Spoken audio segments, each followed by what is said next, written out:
A machine so terrifying that almost no one ever saw it. A machine that sparked paranoia in NATO headquarters and gave generals nightmares. Western analysts trembled at the mere thought of it, crediting the Soviets with a fantastic armada of 8,000 steel monsters ready to sweep across Europe in a matter of hours. But the truth, hidden behind layers of secrecy, turned out to be far more chilling and far more paradoxical. This is the story of a ghost tank, a machine surrounded by the wildest rumors for decades, whose operating manual was classified even from its own crews. Its design, born through struggle and failure, was hastily refined, and its early prototypes fell apart under tests under the furious gaze of top leadership. Its crews were trained for suicide missions, and the tanks themselves spent years in the shadows, waiting for an order that would have turned a continent to ash. We'll reveal how brutal testing with captured German guns nearly buried the project, and why engineers desperately changed the machine's designation like changing gloves, hiding a string of humiliating failures. You'll learn about the shameful secret of three-man crews in the heart of Europe, and why these monsters never saw combat, becoming instead a tool for a single grim political gesture. This isn't a story about war. This is a story about the Cold War's greatest bluff, about a machine that fought only in the minds of its enemies and fulfilled its mission without ever firing a shot. All the most shocking, scandalous, and classified facts are ahead.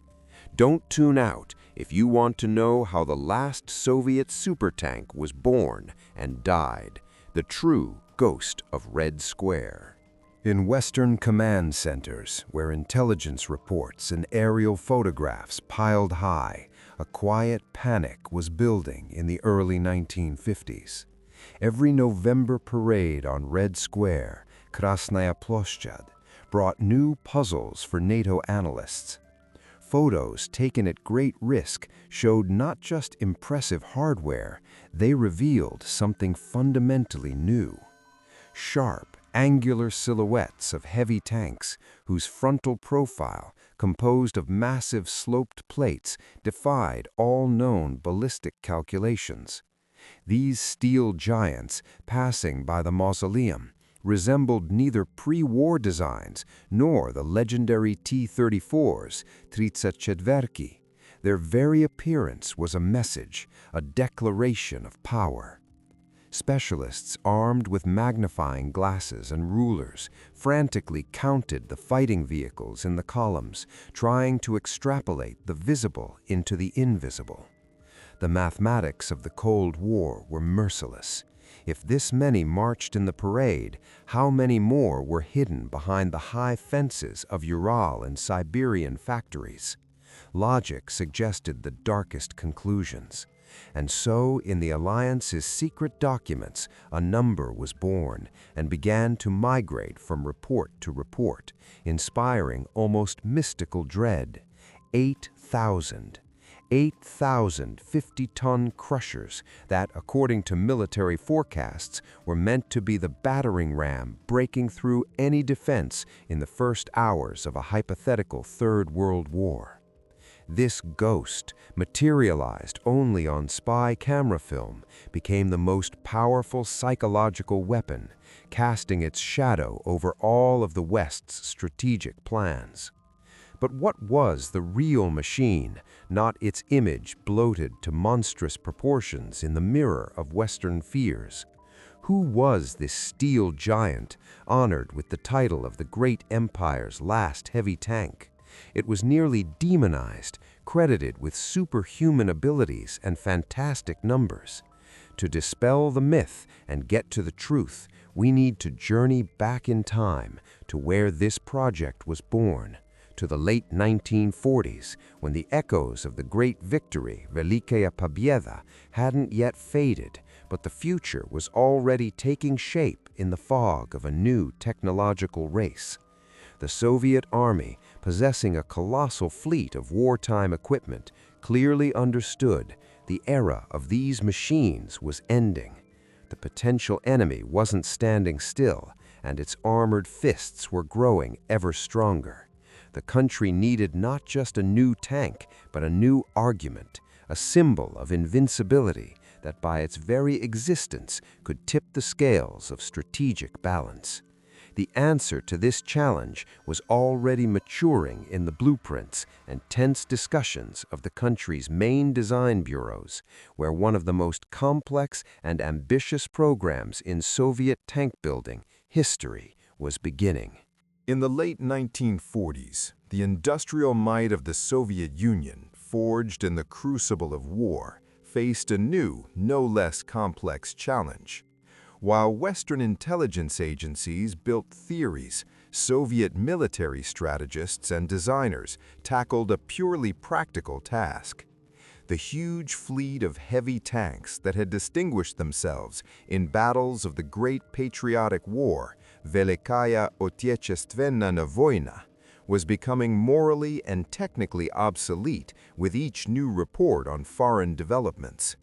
Yesterday's machines, even such formidable ones as IS-2, IS-2, and IS-3, IS-3, could no longer guarantee overwhelming superiority.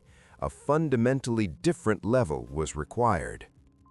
The first step was the experimental heavy tank IS-7, IS-7, a true steel colossus, impressive in its characteristics.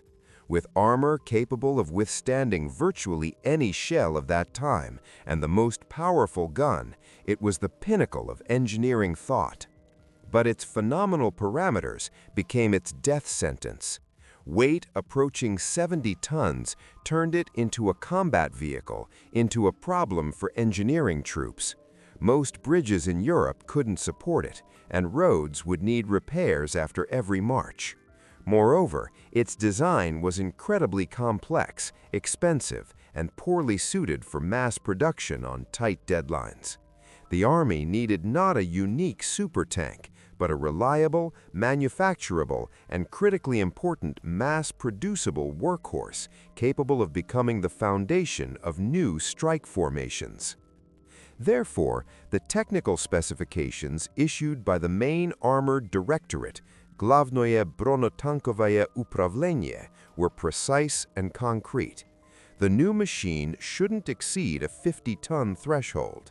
It should incorporate all the most successful and proven solutions already tested in metal. The concept was smart and pragmatic. Take as a basis reliable units and running gear from the heavy IS-4. Apply the proven pike nose scheme from the IS-3, known for its outstanding shell resistance, and creatively rethink some bold, innovative developments obtained during the design of that same overcomplicated IS-7. This hybrid approach was meant to ensure both high combat qualities and relative simplicity in production.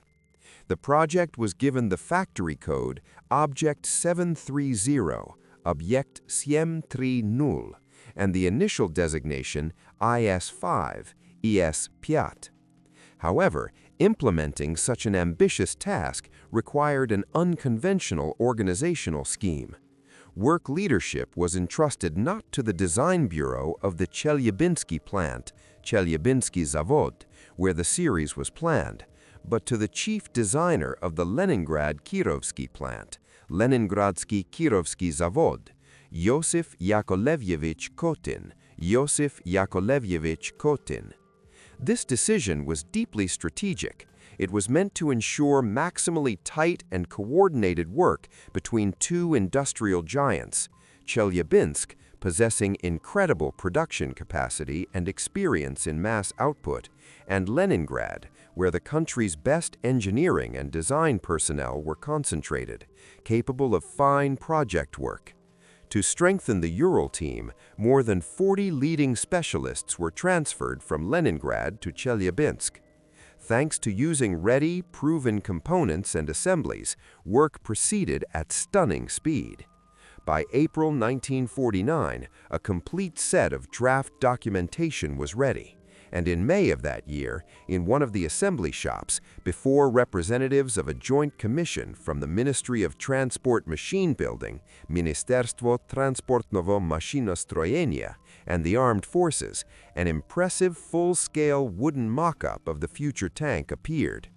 Commission members, among them experienced frontline veterans and engineers, circled the mock-up for hours, climbed inside, tried out the positions of the intended crew, assessing the convenience of working with instruments and mechanisms. The results of this review were encouraging. There were few serious comments. It seemed the project was confidently entering the implementation stage, and in June, the bulk of working drawings went into the shops to prepare for manufacturing the first prototypes. Simultaneously, in Leningrad, key assemblies were being refined on special test stands. The plan was ambitious: assemble 3 tanks for state trials by August and another 10 for troop trials by September. However, very soon, ideal plans on paper began to crash against the harsh reality of production shops, where human factors, shortages of quality materials, and the stubborn physics of metal-untested solutions came into play. Plans drawn up in comfortable offices quickly collided with the harsh reality of factory floors. Soviet industry, not yet fully transitioned to peacetime tracks, struggled with such a complex and novel order. Instead of 3 machines by August, the first prototype of Object 730 was assembled only by mid-September 1949. The second, with even greater difficulty, several days later. Production stalled. Shortages of quality components, technological problems, and simple lack of experience with new blueprints all took their toll. One of the most painful ailments of the first examples was an extremely unreliable transmission, which failed at the most inopportune moments, threatening to derail the entire program. Information about missed deadlines reached the country's top leadership. The reaction was harsh but pragmatic. Instead of loud investigations, a new resolution came down on October 15th, establishing new, even tighter frameworks. Designers and factory workers were required to complete all factory and state trials of 5 tanks by July 15, 1950, and based on their results, conduct troop trials of another 10. The pressure was colossal. Factory trials began as soon as the first 2 machines came off the assembly line. From November 1949 to February 1950, 2 examples, known by numbers 311 and 312, underwent the harsh school of winter proving grounds. They were driven through deep snow, forced to overcome frozen obstacles, their new 700-horsepower V12-5 engines tested in bitter frosts. Results were mixed. While transmission and armament showed acceptable reliability, the running gear constantly delivered unpleasant surprises, and the cramped fighting compartment and difficulty of field repairs drew justified complaints from the military. Without waiting for improvements, Chelyabinsk assembled 3 more prototype tanks.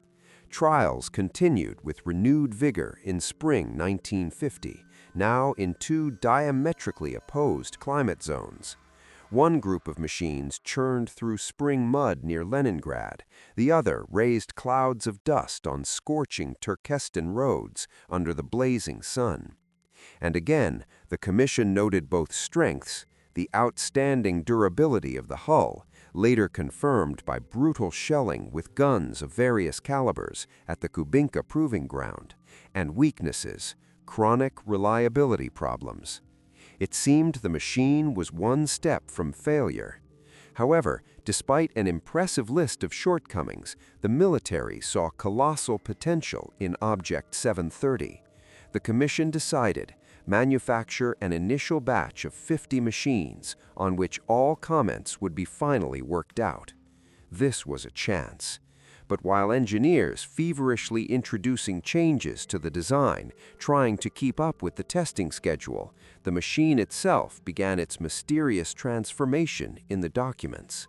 Its designation changed with enviable regularity, heralding the appearance not just of a refined tank, but an entire family of new modifications.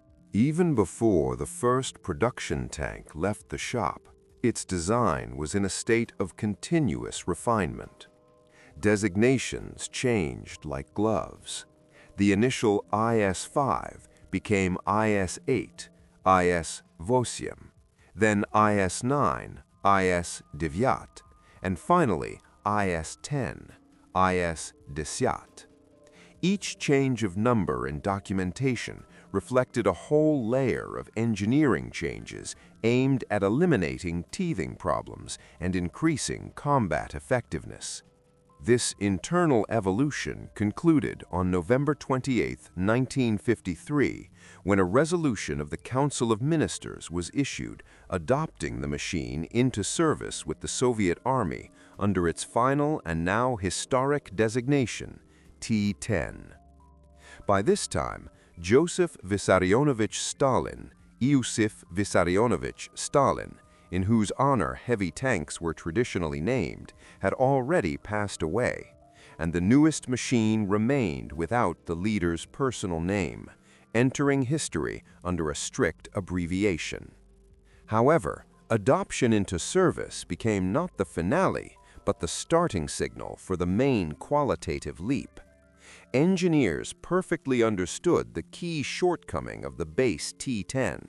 For accurate shooting, it required a halt. Hitting a target on the move was possible only by lucky chance, which, with a meager ammunition load of 30 rounds, reduced its effectiveness to 0. The entire subsequent fate of the tank is a story of struggle for the ability to conduct accurate fire while moving.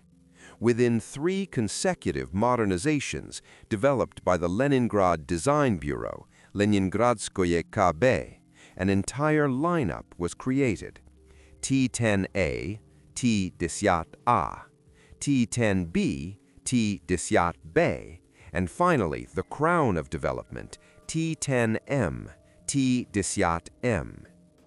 The main innovation was armament stabilization in the vertical plane and complex fire control instruments, Uragan, Hurricane, and then Grom, Thunder, which stabilized the gun horizontally as well. The result exceeded expectations. While the base T-10 hit from the move with about 1% probability, the T-10A achieved 55 to 60%. In parallel, the engine, navigation equipment were improved, and range was increased. Thus, through sequential improvements from the raw and problematic Object 730 was born a truly formidable and modern heavyweight, capable of realizing its firepower in dynamic combat. But if the technical evolution was more or less clear, the fate of these machines in the troops remained shrouded in secrecy, spawning the most fantastic rumors in the West. How did this steel giant actually serve, and how many were really built? The myth of 8,000 crushers was about to collide with a far more prosaic but no less interesting reality of Army routine. Contrary to NATO analysts' apocalyptic calculations, the actual number of T-10s produced in all modifications was an order of magnitude less than the mythical 8,000. According to authoritative data, by the mid-1960s, about 1,390 such machines were in the troops, most of them the improved T-10M. These tanks weren't dispersed throughout the entire army, but concentrated in the strike fist of specially created elite formations, heavy tank divisions. According to the staff table, each such division should have exactly 200 T-10s. In total, during 1957-58, 8 such divisions were formed, becoming a sort of heavy guard of the Soviet Army. The service of these machines from the very beginning was shrouded in dense secrecy, and determined by their narrow but terrible specialization, breakthrough of NATO's fortified defense lines in the first hours of a major conflict. Crew training was an exceptionally complex task and was conducted in only one educational institution, the Ulyanovsk Guards Tank School, Ulyanovskoye Gvardieskoye Tankovoye Uchiliście, and then only in one of the 3 cadet battalions. This created a chronic shortage of qualified commanders and driver mechanics. In the groups of Soviet forces in Germany, at the point of possible confrontation, T-10 crews were even reduced to 3 men, based on the calculation that having taken a pre-prepared firing position at the border, the driver mechanic would help load the gun and there would be no need to retreat or maneuver. Each tank was pre-assigned a firing sector, given fire cards with ranged-in reference points. Even during exercises, when commanders and drivers were transported by automobile along presumed advance routes, they wore uniforms without insignia to keep secret their affiliation to these special units. The tank's operating manual carried a secret classification until 1974, when the machine was hopelessly obsolete. Not a single T-10 was ever supplied to allies or participated in real combat. Its war remained on paper operational maps and in the course of proving ground exercises. Thus, its entire service passed in shadow, awaiting an order that never came. Only once did this shadow dissipate and the heavy tanks came into the light, their tracks clanking not on proving grounds, but on the cobblestones of a European capital.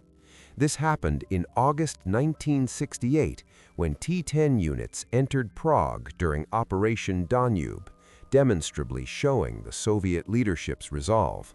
But this show of force simultaneously became the beginning of the end of their active career. When the immediate threat of global collision began to recede, the fate of these expensive-to-maintain and highly specialized giants came into question. August 1968 became for the T-10 a moment of different realization than planned. Instead of breaking through NATO-fortified zones, these heavyweights performed a political mission. Their bulky, low-silhouette hulls, rumbling over Prague's cobblestones, served not so much a military as a psychological argument, a visible and indisputable embodiment of overwhelming power. This episode, known as Operation Danube, became the only case when the T-10 appeared in public as an instrument of force projection, demonstrating to the world not its combat tactics, but only its impressive static mass. After this brief parade, the strategic value of specialized heavy tanks in Soviet command's eyes began to fall rapidly. The threat of swift global collision for which they were created gradually receded into the background, yielding to more flexible scenarios of local conflicts. Heavy tank battalions of border war troops disbanded by the end of 1976. The T-10s themselves began a smooth path into shadow. First, they were transferred to training tank regiments of the group of Soviet forces in Germany, where they were used to train driver mechanics. But even there, their era was short. Soon their mass withdrawal to the USSR and transfer to deep reserve status began. The bulk of these machines went to giant storage bases deployed on the territory of the Belarusian and Ukrainian Soviet republics. Here, far from view, they underwent mothballing. Technical fluids were drained, components and assemblies were covered with special compounds, hatches were sealed.